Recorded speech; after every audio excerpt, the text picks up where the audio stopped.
Y vamos a comenzar siempre con nuestra habitual sección, la noticia del día. Tiene que ver con España, por supuesto con la crisis que está viviendo ese país. La economía, bueno, está cayendo en un abismo y los españoles salen a las calles a protestar. Veamos.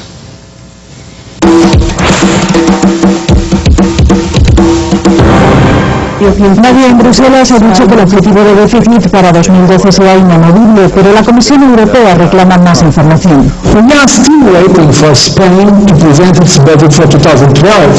Estamos esperando que España presente los presupuestos para 2012, dice el presidente de la Comisión Europea. Solo con información podremos tomar decisiones.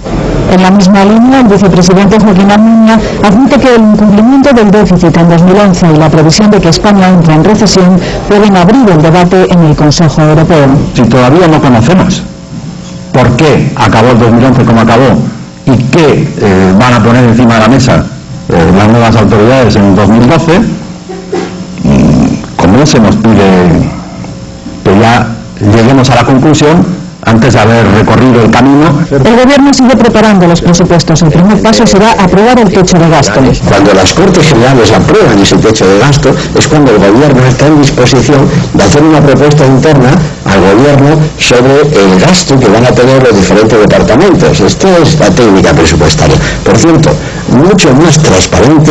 Los socialistas insisten en que ajustes y recortes deben ir acompañados de medidas de estímulo a la economía. Tiene que haber un calendario diferente de ajustes y en todo caso tiene que haber políticas de crecimiento que acompañen a estas políticas de ajuste. El presidente del Gobierno también habla de compaginar el recorte del gasto con políticas de crecimiento y admite que este año no va a ser fácil. Es cierto que vivimos una crisis económica con dramáticas consecuencias sociales, pero no quiero terminar sin unas palabras de optimismo realista. España superará esta crisis como ha superado otras. Habrá que esperar a la cumbre de mañana en Bruselas para ver si hay avances.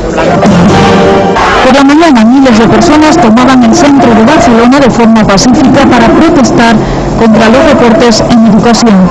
Alumnos y profesores se vieron atrapados en medio de las cargas policiales.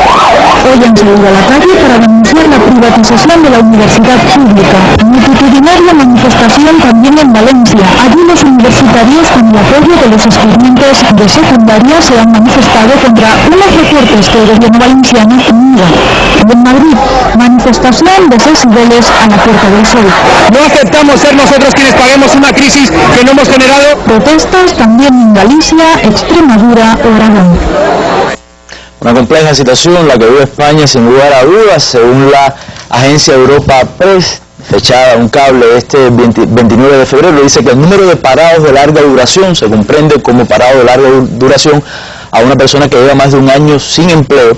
Dice que se ha multiplicado por 7 desde el inicio de la crisis en el tercer trimestre del 2007 hasta el cuarto trimestre del 2011 y ya representa a 1 de cada 2 desempleados en España, según el informe regional del mercado laboral que elabora la patronal de grandes empresas de trabajo temporal. Dice así que de los 393.200 parados de larga duración que había en España al comienzo de la crisis, se ha pasado a rozar los 2,7 millones a finales de este año. Y también, bueno, relacionado con una de los temas que veíamos en nuestra noticia del día, dice el periódico El Público, por cierto, también una de las víctimas de la crisis en España, ha tenido que prescindir este diario de su edición impresa. Dice que las manifestaciones de estudiantes de este miércoles contra los recortes en educación por las calles de Barcelona han acabado con cargas policiales y enfrentamientos entre los policías y varios de los manifestantes, y se ha saldado con un balance de 2 heridos leves y 12 detenidos, entre ellos 2 menores de edad. Por supuesto, no podemos encontrar información de condenas de instituciones internacionales y otros gobiernos que se dicen democráticos por toda esta represión. Bueno, ya conocida nuestra noticia del día, yo les propongo pasar al primer tema de nuestra mesa redonda en la tarde de hoy.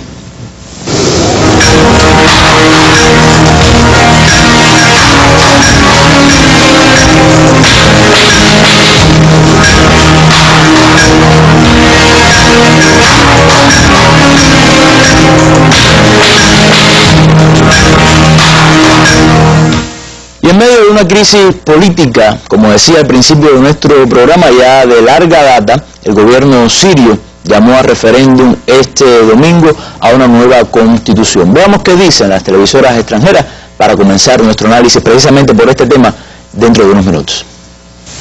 Millones de sirios participaron este domingo en el referéndum sobre el proyecto de una nueva constitución nacional que, según afirman, marca el inicio de una nueva etapa política en el país caracterizada por el pluralismo político y la democracia. Venimos a participar en el referéndum en apoyo a las reformas del gobierno que se culminan con esta nueva constitución, que responde a nuestras necesidades y representa un cambio cualitativo en la vida política del país, abriendo el camino hacia una Siria moderna. Este día marca el surgimiento de una nueva Siria con una nueva constitución, que representa una importante coyuntura para la historia de Siria. Los llamados al boicot no han tenido eco en la sociedad siria. Según afirman las autoridades, el proceso electoral ha transcurrido con normalidad en medio de un ambiente de democracia y transparencia. La gran concurrencia a la votación ha implicado la prórroga del referéndum por 3 horas más. A las 10 de la noche del domingo se llevó a cabo el cierre de las mesas y de inmediato iniciaron el vaciado de las urnas para los escrutinios. Una nueva constitución que fue aprobada y que forma parte, me refiero al referéndum como tal, y de la estrategia del gobierno para hacerle frente, por lo menos desde el punto de vista político, ¿no?, a la crisis que vive el país. Yo pienso que, bueno, deberíamos comenzar precisamente cuáles son los elementos que caracterizan este referéndum, cuáles son esos cambios que se implementarán en la constitución de ese país. Sí, buenas noches, Oliver. Precisamente cuando estábamos mirando el material, veíamos incluso las expectativas que tenían los participantes en ese referéndum, pero bueno, de eso hablaremos más adelante. Yo quisiera enfatizar sobre todo 4 elementos fundamentales que incluso tienen que ver con las expectativas creadas desde que en el 10º Congreso del Partido Baaz en el año 2005 ya se vinieran reflejando precisamente las principales demandas que incluso tenía la población siria. Demandas que en todo este proceso iniciado en Siria desde el 15 de marzo pasado, que bueno, ya estamos abocados a un año de toda esta crisis política que vive el país, bueno, de alguna manera también están reflejadas en este resultado del referéndum. Primero, hay un elemento esencial que incluso es en el que todos los analistas se han centrado, y es que el principal cambio está en ese artículo 8 que queda suprimido, ese artículo 8 que le otorgaba al partido Baaz, digamos que la primacía sobre el resto de los partidos políticos existentes en el país, y que le confería el estatus de partido único en este sentido. Si nosotros recordamos, en la constitución pasada existía un frente nacionalista, un Frente Nacional Progresista que venía a ser una sombría donde estaban representados todos los partidos en Siria. Sin embargo, era el partido Baaz el que encabezaba a todos ellos. Ahora bien, ahora que está refrendando esta constitución, bueno, introduce el multipartidismo, de alguna manera lo vemos también en el material, y esa introducción del multipartidismo, esa posibilidad de avalar la existencia de otros partidos políticos, también manifiesta otro elemento, que es la igualdad entre todos esos partidos políticos. Y asimismo, otra de las cuestiones que ha quedado muy especificada y que también ha llamado la atención de numerosos analistas es que se limita el número de mandatos presidenciales en el país. O sea, estos 2 elementos han sido los fundamentales, además de los otros mencionados: el tema del cambio de la supresión del artículo 8 y de la limitación del número de mandatos presidenciales. Y por supuesto, como toda constitución que debe definir al Estado, la cualidad fundamental del Estado, bueno, el referéndum llamaba también la atención a que Siria se define como un Estado democrático. Por eso también el alto porcentaje, de eso podríamos hablar después, de apoyo a estas cuestiones fundamentales que son las avaladas allí. Y las estadísticas, o sea de las personas, el número de personas que refrendó la nueva constitución, que aprobó, que participó. Mire, este es un elemento curioso. Estamos hablando de un país que lleva ya casi un año de crisis política. Además, que está inmersa en un proceso de tensiones y de presiones regionales e internacionales desde los polos fundamentales de poder mundial y además desde el propio entorno regional. Sin embargo, a estas elecciones concurrieron este referéndum constitucional fueron 8,5 millones de sirios. Estamos hablando de un 57,4% de los ciudadanos en todo el país que tienen derecho al voto. De 14,5 millones que estaban convocados a las urnas, asistieron más de 8. Incluso se celebró la elección también, sí, porque bueno, es una elección, son unos comicios, incluso en las ciudades donde la situación es más compleja. Es un poco más compleja, pero de hecho, ese 57,4%, las estadísticas muestran que aprobaron ese referéndum constitucional al 89,4%. ¿Qué quiere decir eso? Que de los 8,5 millones que asistieron, 9 de cada 10 participantes respaldaron ese proyecto de la nueva Constitución. O sea que estos índices, estas cifras, dicen mucho. ¿Qué dicen estas cifras? Y eso un poco nos da la importancia también del evento en medio de esta crisis política. Sí, sobre eso te quería preguntar, porque bueno, uno se pregunta a uno mismo, ¿no? Cuando analiza, uno dice, bueno, de todas maneras se sabe cuáles son los objetivos, por ejemplo, de las monarquías del Golfo, de Estados Unidos, de las potencias o los países que desde el exterior presionan, lo que quieren es derrocar el régimen. O sea, no van a conformarse con una nueva constitución. Y para muchos parecería, bueno, esto es un hecho que se celebra por gusto, ¿no? Pero desde el punto de vista político, entonces, ¿qué valor tiene? Esto, teniendo en cuenta, primero hay que situarse en el escenario, y yo enfatizo mucho eso, ¿no? En el escenario en que está viviendo Siria hoy, el escenario de tensión, el escenario de presiones, las propias condiciones internas, si habrá diálogo, en qué condiciones se irá de diálogo o sin ellas, todos los llamados de los principales polos del mundial en eso también centrados. Sin embargo, pienso que la principal importancia política está primero en la participación de esa población, porque es una población que una vez que aprueba esa nueva constitución está aprobando un documento que está reflejando los mismos elementos que están demandando. O sea que ya de hecho la nueva constitución refleja las demandas fundamentales por las que ellos están hoy reclamando o se están manifestando. Pienso que eso es un elemento. El segundo elemento que pienso que es importante también y que le otorga también esta importancia política es el tema del cambio que esto supone para la vida política del país. Estamos hablando de una constitución que se había aprobado en los años 60, que lleva más de 4 o 5 décadas de existencia, de regir la vida política del país, y que en medio de esta situación se está manifestando de esta manera. Pienso que también otro elemento que incide en la importancia histórica del momento es que es un referéndum constitucional que está respaldado por la élite política del país, por el sistema político actual en el país, o sea que pienso también por el gobierno del país, que eso también en medio de la crisis y a pesar de las presiones, también es un elemento a tener en cuenta. O sea, ¿crees que le va restando argumentos a la oposición armada, que se focaliza en algunas ciudades, le va restando elementos? No solo a la oposición, sino fundamentalmente también a esa oposición, pero a los elementos que pretenden armar la oposición.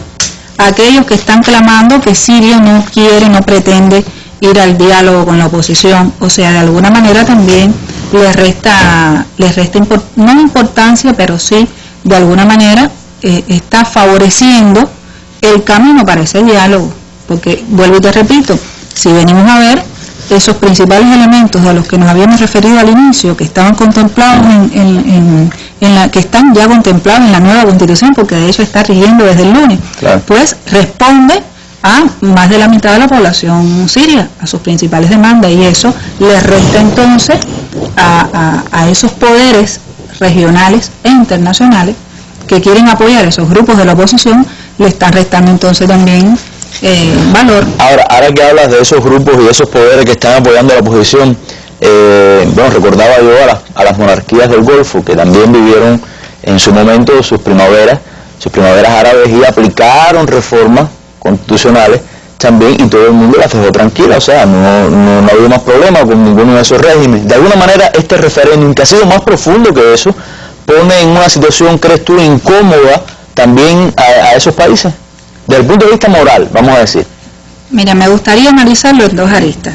Analízalo en dos aristas. ¿Qué es lo que sucede? Que no solamente podemos ver a los poderes regionales, sino que también incluso tendríamos que ver, por ejemplo, la posición de Rusia, la posición de Estados Unidos, porque, por ejemplo, este referéndum que estaba planteándose inicialmente, primero, que responda a las demandas de la población, de manera general. Si responde a las demandas de la población a partir de ese porcentaje que lo aprobó, eso también quiere decir que las posiciones norteamericanas previas al referéndum también quedan de alguna manera ya disminuidas, porque Hillary Clinton incluso estaba diciendo que ese proyecto, cuando solo era un proyecto, esa nueva constitución, que ese proyecto no iba a avanzar porque no representaba a los intereses de la oposición siria. Sin embargo, ahí está representada por un 57,4% de la oposición.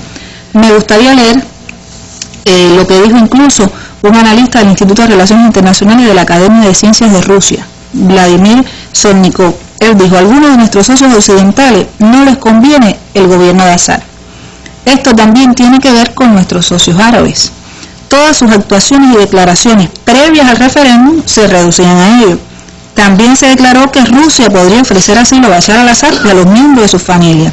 Todo esto prueba el afán de que se produzca un cambio de régimen en Siria, porque de eso es de lo que se trata, que no es un objetivo, digamos, centrado en que haya cambios internos en Siria, sino de lo que se trata es de aplicar la política de cambio de régimen y hacer a un lado a Bashar al-Assad y situar allí el modelo que se ha venido promoviendo desde lo que sucediera en y que aquí se les ha desmembrado y ha tenido una oposición a partir del veto ruso y el veto chino a eso. Yo pienso de todas maneras es un ejemplo de la doble moral que ha caracterizado este conflicto. O sea, realmente la reforma política en Siria es por mucho superior a la reforma que se implementaron en estos países. Y bueno, hemos visto que no rompen las expectativas de estas potencias. Ahora, profesora, esto sucedió el domingo, este referéndum.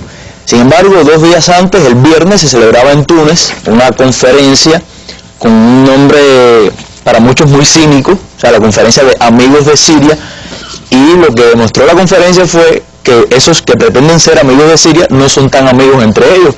O sea, dice la prensa que se afloró muchas divisiones, muchos puntos de vista diferentes. ¿Está usted de acuerdo con esto? Que la veo moviendo, no, como diciendo, pero bueno, con amigos como esos no necesito enemigos. Es lo primero que quiero decir. Eso es lo que piensan muchos sirios. Yo quisiera, realmente algunos analistas plantean que están buscando un amigo sirio confiable en esa reunión de los amigos. Pero yo quisiera primero dar respuesta a 3 interrogantes. ¿Por qué Túnez? ¿Por qué se efectúa esa reunión en Túnez? Si recordamos, lo hemos visto muchas veces acá, la primavera árabe se inició en Túnez. Y entonces el significado que se le trata de dar a esa reunión de amigos es precisamente sobrevalorar el papel de ese club en la búsqueda de la democracia, del cambio en el Medio Oriente. Fíjate que un poco, casi no leí que nadie lo dijera, pero es muy significativo que se han reunido en Túnez. Ahora, ¿quiénes asistieron? Que Túnez, dicho sea de paso, está viendo un proceso también de transición política, de un nuevo presidente. Sí. O sea, es un gobierno bastante...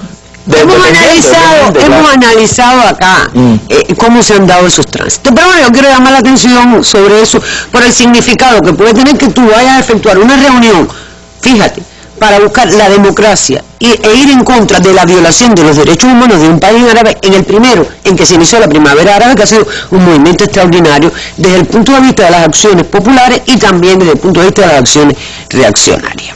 Ahora, ¿quiénes asistieron? Fíjate, China y Rusia no fueron. Y esto es importante decirlo desde un inicio. O sea, fueron los países de la Unión Europea, fue Estados Unidos, fueron los países árabes y otros. Fue parte de la oposición siria, que seguro que después hablamos de esto. Y entonces allí, no estamos hablando de Naciones Unidas, no estamos hablando de ningún mecanismo multilateral, y esto es importante tenerlo en cuenta. Estamos hablando de un grupo de presión que tiene una gran cobertura y que además tiene el antecedente de que la resolución que se lleva a la Asamblea General, Estados Unidos ganó la votación. Entonces estamos viendo cómo este grupo de amigos que no logra legitimar una condena siria en el Consejo de Seguridad, primero, esos que vetaron no vinieron, pero yo también sigo siendo mayoría, sobre todo por la participación de los países de la Liga. Ahí vemos imágenes de la reunión precisamente, bueno, la secretaria de Estado Hillary Clinton, una protagonista dio muchas declaraciones con respecto a todo este tema de Siria. Sí, ella habla bastante, pero bueno, dice una persona a la que quiero mucho que las palabras se las lleve el viento. Entonces, el gobierno sirio no estuvo invitado. ¿Cómo tú vas a resolver un problema? ¿Cómo tú vas a ser amigo de un pueblo y de un país si tú no invitas al gobierno que está en el poder? Entonces ya, de entrada, estamos diciendo, por mucho que se haya dicho, por muy bajo perfil o por muy alto perfil de determinadas cosas, que simplemente yo con ese gobierno no voy a hablar. Esto es lo primero. Y tampoco hubo representantes del pueblo. Por cierto, que leí en algún cable que un grupo de personas que apoya el proceso que se está desarrollando en Siria prácticamente asaltan el lugar de reunión.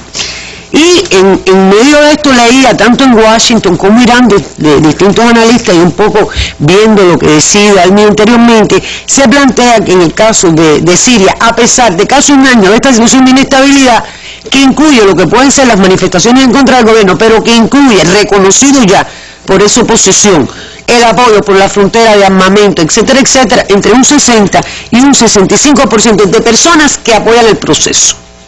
Esto dice bastante, porque un presidente de Estados Unidos sale electo con un 10 o un 15%, ¿no? Tú sabes también. Sí, eso. La estadística es muy baja, ¿no? Y entonces, esta es la situación. Estos son los amigos que se reunieron, por supuesto, Clinton. La Clinton estaba ahí dirigiendo el cumpleaños de los amigos, tal vez un poco cínico, ¿no? Porque realmente no era una fiesta, es horroroso que se haga esto. Y entonces llegó el problema de las divisiones. Yo quiero divisiones entre esa supuesta oposición y también entre las potencias. Mira, con diferentes enfoques. Yo te voy a decir dos cosas. Esto que se ha acentuado de las divisiones, yo lo veo como matices. Si hay un problema de división en la oposición siria, ¿por qué?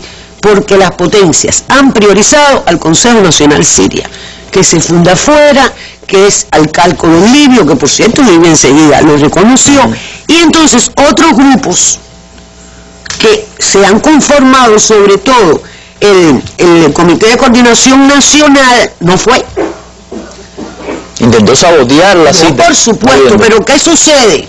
Ellos dicen que no quieren intervención, y entonces hay una cierta discrepancia en la oposición, que es lógica, además, porque si recordamos el caso libio, yo creo que la oposición libia, sobre todo los que no pertenecen al famoso Consejo, se han dado cuenta, o por lo menos quieren un pedazo del pastel cuando se dé la transición y que no tengan la situación que tienen en Libia, que entonces siguen a tiros. Creo que en este caso hay determinados grupos que le pueden responder a los intereses externos, pero como no le han dado su cuota en el pastel, no están de acuerdo. Entonces esto le crea una dificultad a los amigos de Libia, de Siria.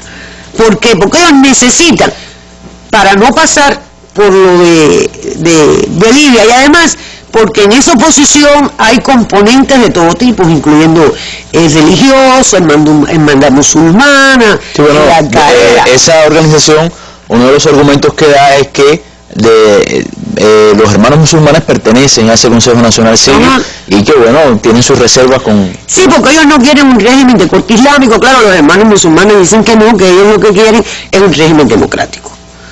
Ahora, indudablemente la acción desde el exterior, Oliver, a partir de más de un año, a partir de resistencia, a partir de más de un año y el apoyo que sigue teniendo el gobierno, los pasos que se están dando al interior, para cualquier acción desde el exterior tú necesitas un mínimo acuerdo de las fuerzas contestatarias al régimen, ya no vamos a hablar del pueblo, y eso no se logró. O sea, hoy día esa reunión de los amigos no logró esto que considero que hubiese sido lo más importante que ellos hubiesen podido lograr, bueno, para unir, porque por supuesto ese consejo también tiene un grupo que es un ejército que radica en Turquía, que dice que hay muchos soldados que están pasándose hacia allá, pero en la práctica hasta ellos mismos reconocen fuentes de la oposición que no es así, y que esos grupos, y lo hemos visto algunos, un poco nos recuerdan a aquellos que se arman, mercenarios, etcétera, con independencia de que existen algunas personas, no muchas, que se hayan pasado, pero que tienen ayudas de la frontera. Pero imagínate, si tú no logras poner de acuerdo a la oposición, ¿cómo tú entonces vas a enfrentar en el contexto internacional ese veto, que después nos vamos a referir a él, y bueno, esas elecciones con una apoyatura importante al interior del país? ¿Y esos actores internacionales qué propuestas llevaron? Bueno, ¿cuáles son las diferencias entre ellos? yo vuelvo a los matices. A los matices. Las propuestas son diversas y yo noto, todo el mundo dice no hubo discrepancia, yo pienso que Estados Unidos está cargando la mano en dejarle a los países del Golfo su papel de duro, porque vuelvo al veto, aquí esto tiene que ver mucho con las relaciones internacionales, con el Consejo de Seguridad. A Estados Unidos en su historia le habían vetado 2 veces una resolución Rusia y China juntos, que yo recuerde, también me equivoco.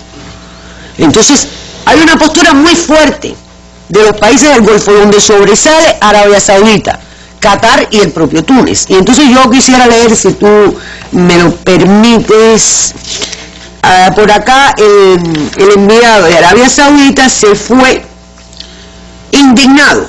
Dicen que eso fue un espectáculo y dijo: mi país no puede participar en una actuación que no desemboque de manera rápida y eficaz en medidas de protección del pueblo sirio. Claro, no dice que en Arabia Saudita están reprimiendo las manifestaciones.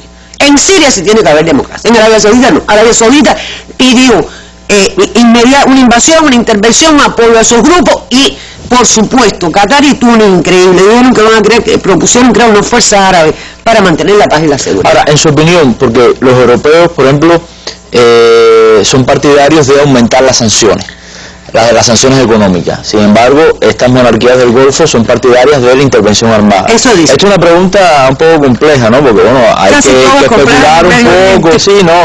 En cuanto a lo que podría pasar, aunque, bueno, se puede prever. ¿Cuáles serían las consecuencias de esas 2 opciones? ¿De cualquiera de las 2? Tú me decías, hay una, que es la que plantean las monarquías, sobre todo los países que asisten de la región, que es la intervención, la ayuda militar. Y entonces, de pronto, Estados Unidos, la Unión Europea dicen que no, la ayuda humanitaria.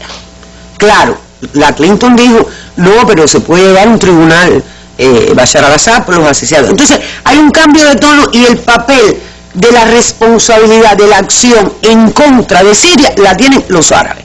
Ojo con esto, porque yo creo que, por supuesto, detrás está Irán también, hay intereses macros, que pudiéramos decir que es el imperialismo en general, hay intereses micro en la región, pero nunca olvidar que esas monarquías son aliadas de Estados Unidos. Entonces, yo en todo lo que me leí para la mesa hoy, todo el mundo dice, no, discrepancias entre comillas, Oliver.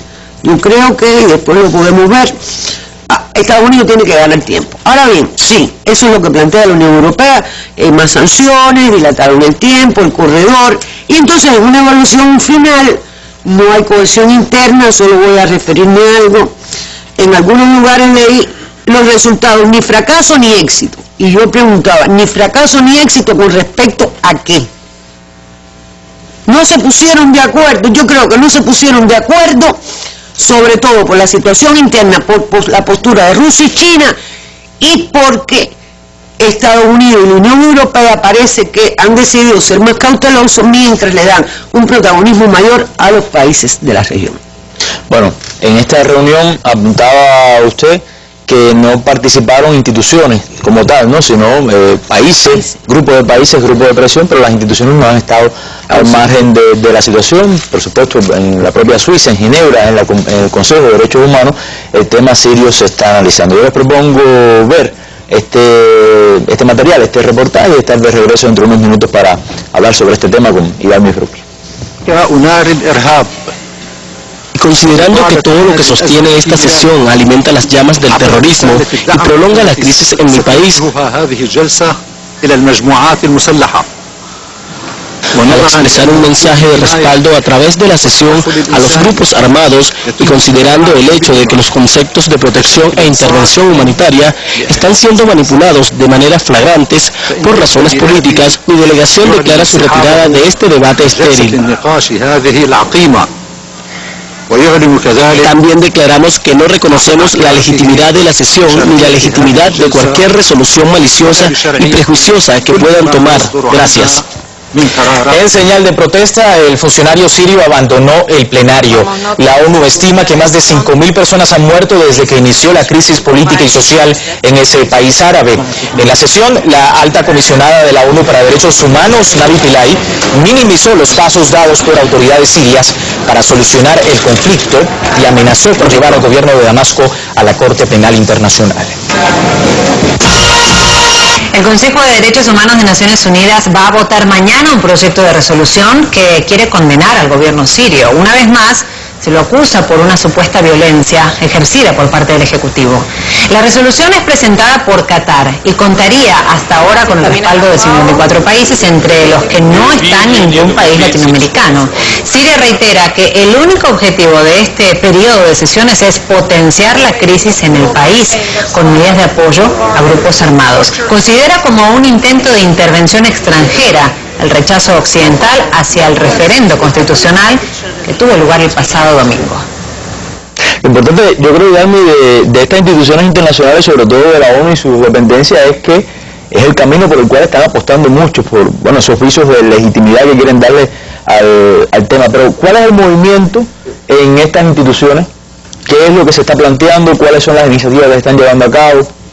Sí, precisamente, Oliver, cuando María Elena hablaba, yo la escuchaba atentamente porque precisamente las diferencias que son solo de matices, ¿no?, que se están dando entre los principales poderes regionales, estamos hablando de Arabia Saudita, Qatar, Kuwait, otros, y otros que no son poderes, pero son votos también para estos temas, pues de alguna manera se reflejan también en este marco a las Naciones Unidas. Por supuesto que se le quiere dar un viso de legalidad, porque para poder transitar a la responsabilidad para proteger, pues necesita ser avalado por las Naciones Unidas.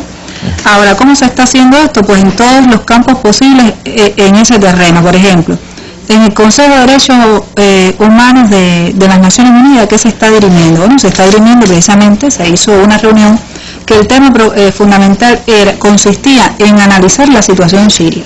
Pero analizar la situación siria fundamentalmente desde un prisma muy occidental, a partir de denunciar no solo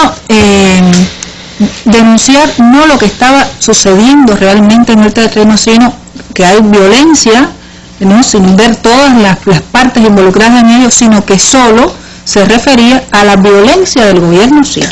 O sea, es lo que hemos visto desde el principio dentro de todos los debates. Y en función de esto, bueno, eso provocó que el embajador de Damasco en esta instancia pues abandonara la sesión haciendo una denuncia real. Y es primero que no se puede avalar el apoyo a la oposición de todos esos grupos armados, porque violencia engendra mucha más violencia, que es lo que está sucediendo. Bueno, era una de las exigencias de Rusia con todos estos documentos que se han presentado. O sea, si se va a condenar la violencia, hay que condenar la violencia también de esos grupos opositores que están armados y que cargan con la culpa de muchos muertos también. Y lo otro también es que decía la parte siria en esta reunión, que de lo que se trataba desde Occidente era de propiciar una intervención extranjera, y es verdad, hay que llamar las cosas por su nombre. De lo que se está tratando es de allanar el camino para una intervención al estilo de lo que se hiciera en Libia. Es importante destacar las posiciones de la alta comisionada para esta Comisión de los Derechos Humanos, Navi Pillay, que ella asumía estas posturas que son defendidas por Estados Unidos, por Gran Bretaña, por Francia. Esas posturas son las defendidas en ese marco. Por lo tanto, esto resta mucha legitimidad a lo que se quería o se quiere aprobar ahí. Y por supuesto, en el análisis se trataba de desviar la atención del veto ruso en el Consejo de Seguridad. Por tanto, pienso que estas son cuestiones que hay que seguir, porque no es ese análisis, un análisis legítimo, y mucho menos dentro de ese Consejo de Derechos Humanos, que puede servir, vuelvo y repito, para viabilizar o avalar esa opinión pública mundial para la intervención extranjera. Otro tanto ha pasado en un proyecto de resolución que posteriormente a esto estaba tratando de ser presentada por 4 países árabes: Kuwait, Qatar, Arabia Saudita y Turquía. Un nuevo documento. Turquía, un nuevo proyecto de resolución donde concretamente de lo que se trata es de condenar la represión en Siria. Volvemos a lo mismo, un desbalance total en el análisis y sobre todo culpando al gobierno. Y es interesante que todo esto se da después del referéndum de la Constitución, después de que está rigiendo una nueva Constitución. Entonces, ¿de qué estamos hablando? Estamos hablando de que no es eso. La solución imperante para Occidente de manera general y para estos países árabes sigue siendo lo mismo, sin Bashar. La fórmula no pasa por Bashar, mientras que los rusos siguen apostando por la negociación. Y este llamado de parte de Rusia y China se sigue haciendo, sobre todo después de que se dieran el lunes los resultados de ese referéndum después precisamente de estos análisis tan desbalanceados en el marco de estas instancias de las Naciones Unidas. Y bueno, en todo este proceso... Volvemos a caer en Turquía.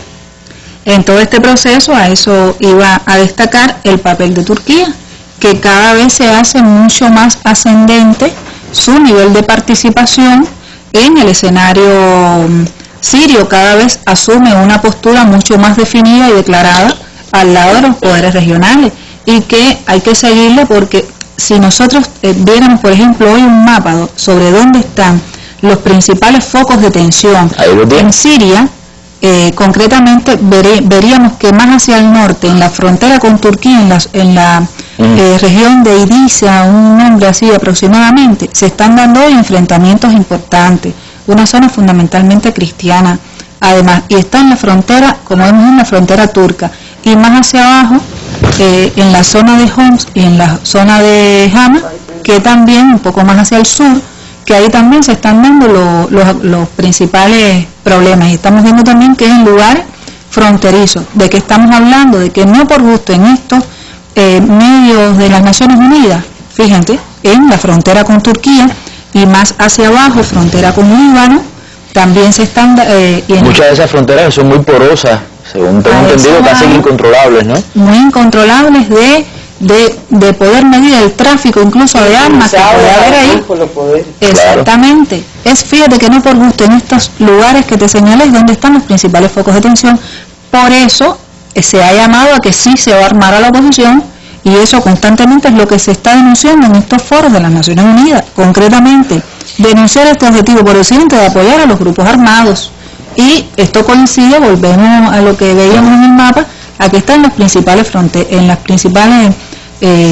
lugares no cercanos a la frontera, y me llama la atención Turquía, que además ya claramente definida su posición de condenar la represión de una manera desbalanceada en Siria. Tiene que ver esta postura de Turquía, Armi, pregunto tu opinión, con determinados intereses políticos, en el sentido, por ejemplo, del deseo de pasar a formar parte de la Unión Europea. O sea, de alguna manera, ¿crees tú que quiera irse anotando puntos, ¿no?, en vistas a este camino, a este objetivo? Mira, tomando en cuenta el papel que ha tenido Europa, ¿no? De manera general, lo que yo sí pienso es que hoy esta región del Medio Oriente es un gran tablero de ajedrez, como dijera aquel libro de Brzezinski, y en ese juego de ajedrez hay piezas que se están moviendo, y en un momento en que la correlación de fuerzas en el área es incierta, y será todavía incierta. Y en esa correlación de fuerzas, Turquía, por supuesto, que se sabe a partir de las condiciones que tiene como país. Estamos hablando de un país que tiene una economía diversificada, a diferencia de muchos de los países de la región y de esos mismos poderes regionales en el área que dependen sobre todo de petróleo y gas. No es el caso de Turquía, que tiene una economía diversificada. Se sabe, exactamente, sabe también Turquía la posición que tiene como miembro de la OTAN, pero también de un gobierno que ha tenido determinados logros en los últimos 2-3 años, y en ese pastel geopolítico, por supuesto que Turquía está enseñando cuáles son las cartas como potencia, y está estableciendo, y no es un país árabe, además, no es un país árabe en el entorno, y es musulmán pero no árabe. Musulmán pero no árabe, como Irán, que es persa, pero sí musulmán, chiita. Entonces, en función de esto, Turquía está delimitando muy bien cuáles son sus intereses, cuáles son sus posiciones y al lado de quién estará, al menos de momento. A mí me parece una buena metáfora hecho del tablero de ajedrez, porque realmente es así, es un partido muy complicado. Y si lo vamos... que pasa es que este partido ha puesto una cantidad de días específicas. Sí, claro, o sea, estamos hablando de una metáfora, ¿no? Está ese problema que es el social, que es el humanitario, que por supuesto es el fundamental, que es el que casi siempre queda soslayado precisamente para eso, para seguir jugando el ajedrez. Pero no, estaba pensando en esa metáfora hablando de las piezas, ¿no? O sea, Turquía es una pieza, Irán, Siria. Sin embargo, si vamos a comparar con las piezas, grandes piezas de mucho peso, es Estados Unidos, China y Rusia. ¿Cuáles han sido, vamos a decir, las últimas declaraciones, las últimas posturas, los últimos enfoques que han dado estas potencias? Mira, hay una continuidad, pudiéramos decir, en la postura de de estas tres potencias. Hay que tener en cuenta cómo se ha ido perfilando o cómo ha habido tal vez determinados matices diferentes, sobre todo en el discurso estadounidense.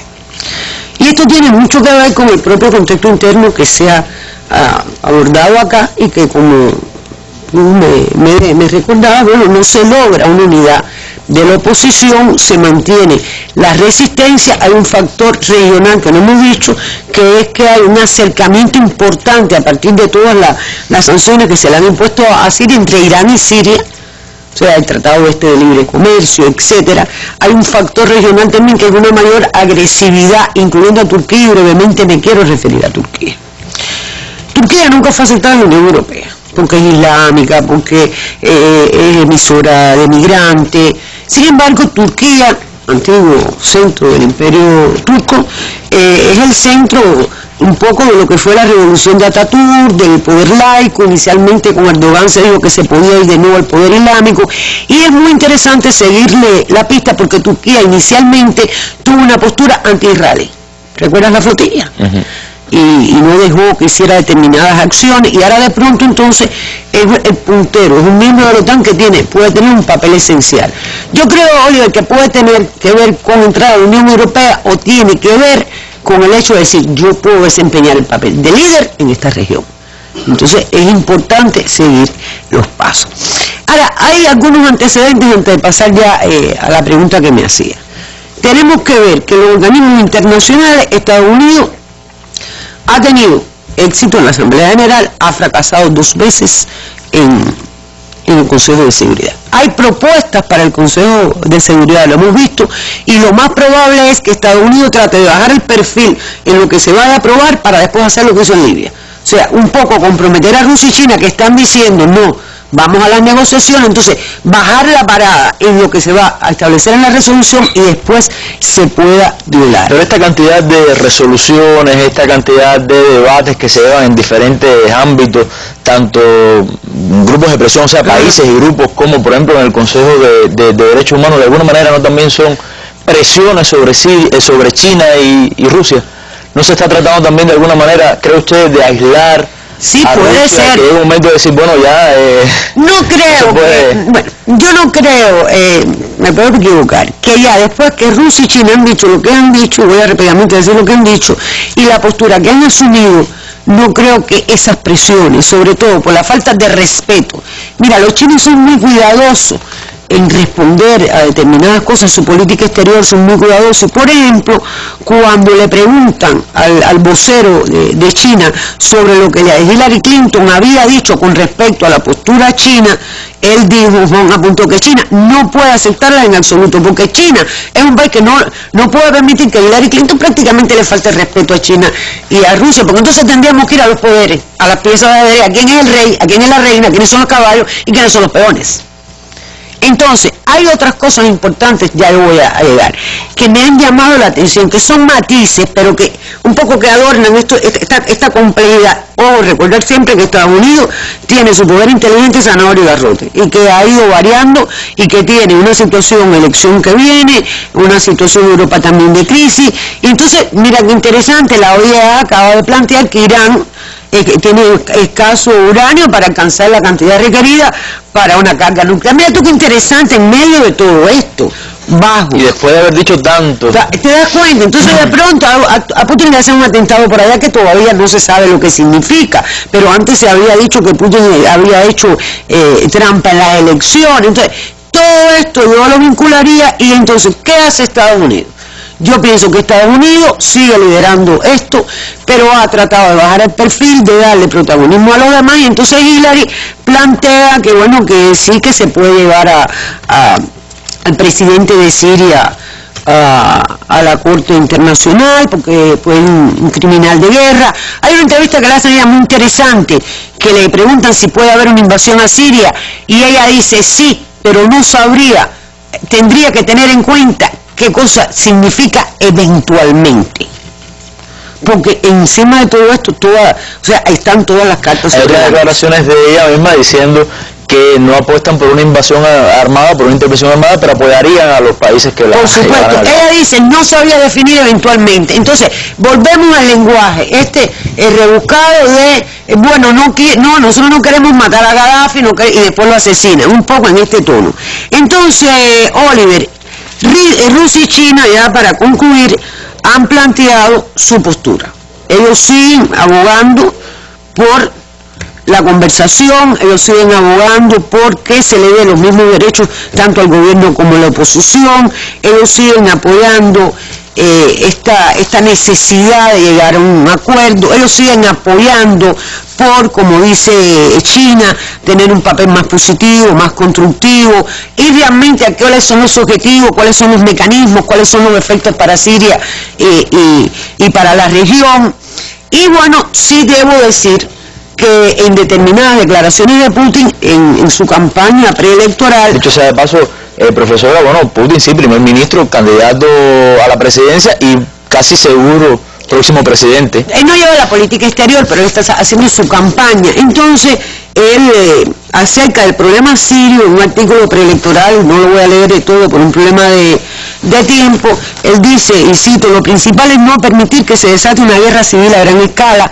La diplomacia rusa ha trabajado y seguirá trabajando en esta dirección.